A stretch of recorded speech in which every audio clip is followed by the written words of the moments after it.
પાટણ જિલ્લા કોંગ્રેસમાં આંતરિક વિવાદ ચરમસીમાએ છે। અનુસૂચિત જાતિ મોરચાના પ્રમુખની વરણી લઈને વિવાદ થયો છે। કાર્યાલયની તાળાબંધી કરનાર કાર્યકરોની પક્ષમાં ધારાસભ્ય છે। પાટણ ધારાસભ્ય કિરીટ પટેલનું કાર્યકરોને સમર્થન છે। જો નિરાકરણ નહીં આવે તો દંડક તરીકે પણ રાજીનામું આપીશું। આ પ્રકારની વાત ધારાસભ્યએ કરી છે। પાટણ જિલ્લા કોંગ્રેસમાં આંતરિક વિવાદ ચરમસીમાએ છે।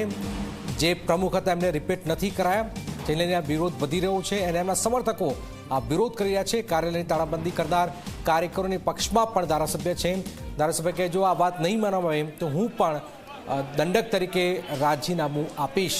ધારાસભ્ય પણ જે નારાજ કાર્યકર છે એમના સમર્થનમાં સૂર પુરાવ્યું છે। પાટણ જિલ્લા અનુસૂચિત જાતિ મોરચાના જિલ્લા પ્રમુખ તરીકે સિદ્ધપુરના જયા શાહની નિમણૂક થઈ। જે નિમણૂક પાછળ વડગામના ધારાસભ્ય જિગ્નેશ મેવાણીએ ટેકો આપ્યાના આરોપ સાથે નિમણૂકનો વિરોધ કરાયો છે।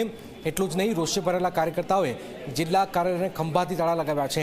સાથે જ અનુસૂચિત જાતિ મોરચાના પૂર્વ જિલ્લા પ્રમુખ હસમુખ સક્સેનાએ સભા યોજીને વિરોધ પ્રદર્શન પણ કર્યું છે।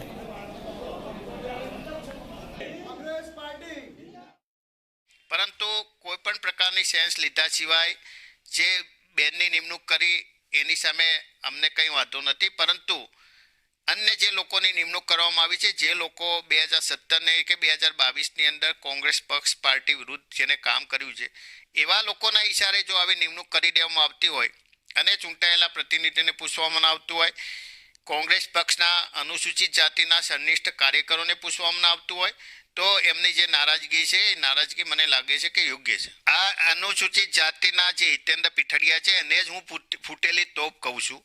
ખરેખર તો મેં એને ના બોલવાના શબ્દો બોલ્યા છે।